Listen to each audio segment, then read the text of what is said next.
Non Muslim vote की वजह से हार रहे हो। तुम्हारा एक भी सांसद नहीं जीता 2019 के पार्लियामेंट इलेक्शन में, और फिर आपको ये बात बोलने का हक कैसे हासिल है?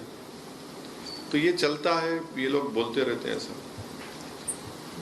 विधानसभा के विधायक एक दिन पहले आप अतीक अहमद से मिलने जा रहे हैं तो न्यूज़पेपर में छपा दिया कि ये बीजेपी की बी टीम है, उसके बारे में क्या? नहीं, अभी तो हम ए टीम हो चुके हैं, थोड़ा डेवलपमेंट हुआ है तो ए टीम हो चुके हैं। और इनके लीडर जिनका नाम राहुल गांधी है, वो अपनी आबाई सीट अमेठी में हार गए। कैसा हारे?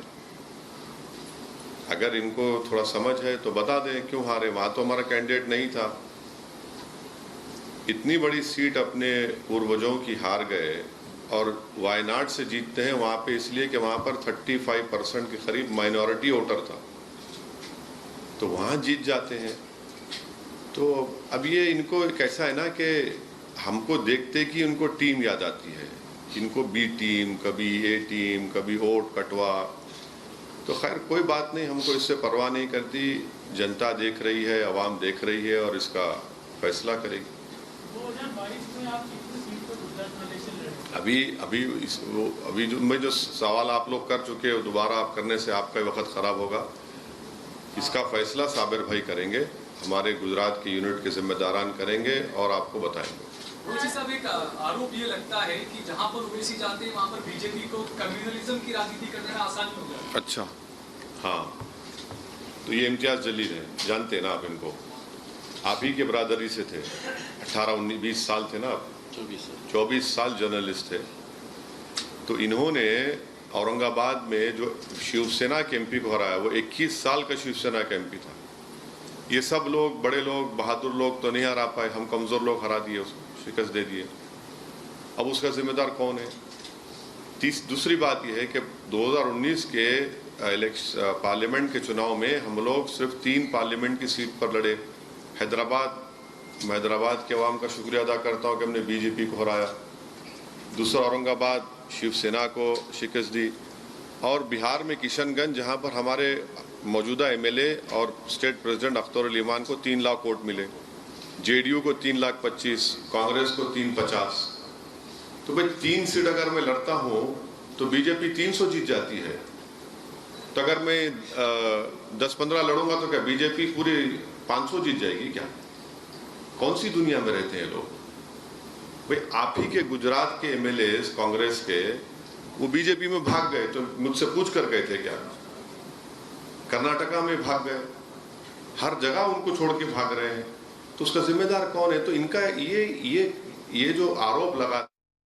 दरअसल अतीक अहमद से मुलाकात करने के लिए साबरमती जेल जाने वाले थे, इजाजत नहीं मिली है ओवैसी को। अतीक अहमद, उनकी पत्नी अब AIMIM का हिस्सा है। उन्होंने कुछ दिन पहले ही इच्छा जाहिर की थी, अतीक अहमद ने पत्र लिखा था। उनकी पत्नी ने फॉर्मली पार्टी ज्वाइन की थी लखनऊ में एक दौरे के दौरान, जब 3 दिवसीय दौरे पर हाल ही में ओवैसी पहुंचे थे। और अब साबरमती जेल में मुलाकात करने जाने वाले थे, लेकिन उन्हें इजाजत नहीं मिली है। ऐसे में अब ओवैसी मुलाकात नहीं कर पाएंगे अतीक अहमद से।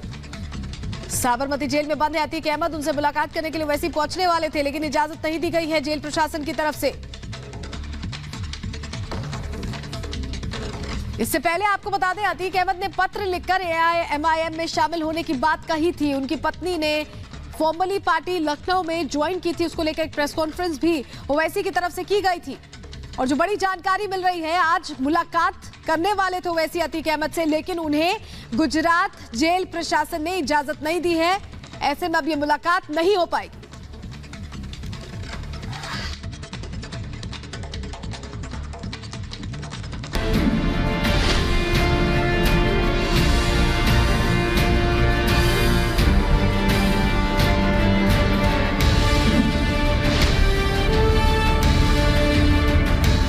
जो फैसला आना था वो अभी तक नहीं आ पाए हैं। हरीश रावत, अजय माकन, सिद्धू, ये तमाम बड़े चेहरे बैठे हुए हैं। 1 घंटे का समय महज और लगेगा। अंबिका सोनी के घर के बाहर मौजूद हूँ। अंबिका सोनी ने अपने हेल्थ इश्यूज को लेकर मना कर दिया है। मोहर लग गई चरणजीत सिंह चन्नी के नाम ऊपर। चरणजीत सिंह चन्नी की ये तस्वीर। ये कांग्रेस असदुद्दीन ओवैसी AIMIM के नेता ने कांग्रेस पर निशाना साधा है, क्या कुछ कहना है सुनवाते हैं आप।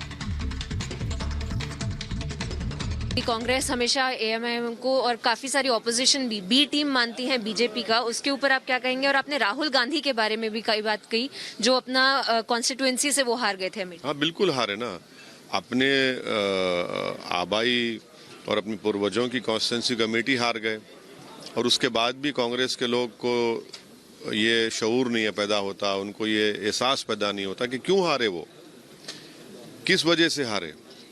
क्या उनको हिंदू वोट मिला या उनको मुस्लिम वोट नहीं मिला, और वो वायनाड जाकर जीतते हैं। और जीतते क्यों, इसलिए क्योंकि वहाँ पे 35% माइनॉरिटीज़ है। तो ये उनका चक्कर है। और ये बी टीम बोलने से हमको कोई फ़र्क नहीं पड़ता। आप जितना बोलोगे उतनी ताकत से मैं काम करता रहूँगा, क्योंकि सच्चाई ये है कि कांग्रेस पार्टी बीजेपी। और एक खबर, योगी की काट ओवैसी का ओम। ओवैसी ने योगी की काट का एक तरीका निकाला है कि कैसे आखिर योगी को मात दी जाए। उत्तर प्रदेश में ओवैसी के पास फिलहाल कोई उपाय नहीं था, तो ओवैसी ने एक ओम खोज लिया। आखिर क्या ओवैसी इससे काट दे पाएंगे, क्या है ये ओवैसी का ओम, आइए अब मैं आपको बताने जा रहा हूं। ओवैसी अब इसी ओम के सहारे, ये योगी आदित्यनाथ आप देख रहे हैं यूपी के मुख्यमंत्री, ओवैसी के ओ में जो ओवैसी का नाम है ओ सबसे पहले ये आता है। उस ओम में योगी के खिलाफ मोर्चेबंदी शुरू कर दी ओवैसी ने। न सिर्फ मोर्चेबंदी बल्कि दबंग मुस्लिम नेताओं पर पासा फेंका है असदुद्दीन ओवैसी ने। दूसरा नाम इस ओम का है ए, यानी अतीक अहमद, दूसरा अल्फाबेट जो है। जेल में अतीक अहमद से बाकायदा मुलाकात की गई। इसके अलावा अतीक की पत्नी को टिकट का ऑफर किया है कि अतीक की पत्नी चुनाव लड़े ओवैसी के साथ। और मुख्तार अंसारी, इस ओम का एम अल्फाबेट है, मुख्तार अंसारी, पार्टी में शामिल होने का ऑफर दिया गया है। मुख्तार अंसारी को मऊ सदर सीट से टिकट का ऑफर दिया गया है। तो बड़ा सवाल यही है कि क्या ओवैसी योगी आदित्यनाथ को इस ओम के सहारे शिकस्त दे पाएंगे, या फिर योगी के विरोधी ही इस ओम के सहारे ढेर हो जाएंगे और इसका सीधा फायदा योगी आदित्यनाथ को होगा। देखिए रिपोर्ट। ये योगी के हथौड़े का असर है। ये योगी के बुलडोजर का असर है। ये योगी का एनकाउंटर इफेक्ट है।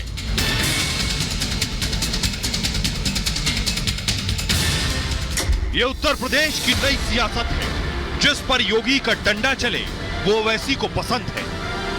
जिस पर कानून का शिकंजा कसे, जो अदालत के कटघरे में खड़ा है, वो ओवैसी का प्यारा है। यूपी में ऐसा पहली बार देखने को मिल रहा है जब डॉन, माफिया, बाहुबली के नाम से चर्चित चेहरे भागे भागे फिर रहे हैं और योगी उनके पीछे डंडा लेकर पड़े। ऐसे में ओवैसी को अपनी सियासत चमकाने का माकूल मौका नजर आ रहा है। ओवैसी ने मुख्तार अंसारी जैसे नेता, जिसके खिलाफ 24 थानों में 52 मुकदमे दर्ज हैं, 19 केस MP MLA कोर्ट में लंबित हैं। ओवैसी ने एक और हिस्ट्री शीटर अतीक अहमद पर भी चारा फेंका है। अतीक अहमद पर कई संगीन मुकदमे दर्ज हैं। यूपी की जेल उसे अपने यहां रखने को तैयार नहीं। सुप्रीम कोर्ट ने उसे गुजरात के साबरमती जेल भेज दिया। अब चुनाव के मौके पर ओवैसी को अतीक भी प्यारा लगने लगा।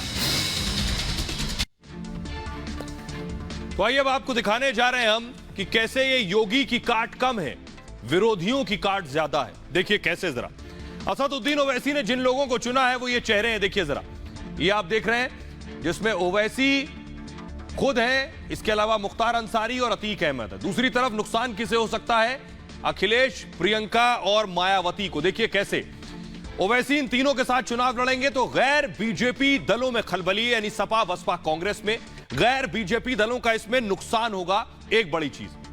दूसरी बात, ओवैसी की मुस्लिम वोटों पर नजर है। ऐसे मुस्लिम चेहरे जो विवादित भी हैं, जो रसूख भी रखते हैं मुसलमानों में, ऐसे लोगों को चुना है। और मुस्लिम वोटों से जिन्हें सत्ता मिलती रही, यानी सपा, बसपा, कांग्रेस, इनके लिए मुश्किलें खड़ी होंगी ओवैसी अगर ऐसे लोगों को साधते हैं। तीसरी बड़ी चीज ये कि मुख्तार अतीक की वोटरों में गहरी पैठ है, और अगर मुस्लिम वोटर इसी बहाने ओवैसी की तरफ जाता है तो गैर बीजेपी दलों का मुस्लिम वोट कट जाएगा और ये इनका बड़ा नुकसान होगा। बहरहाल ये भारत की बात है, मैं इतना ही। अपना बहुत ख्याल रखिए। एक छोटा सा ब्रेक के लिए रुक रहे हैं, लौट रहे हैं कुछ और बड़ी खबरों के साथ।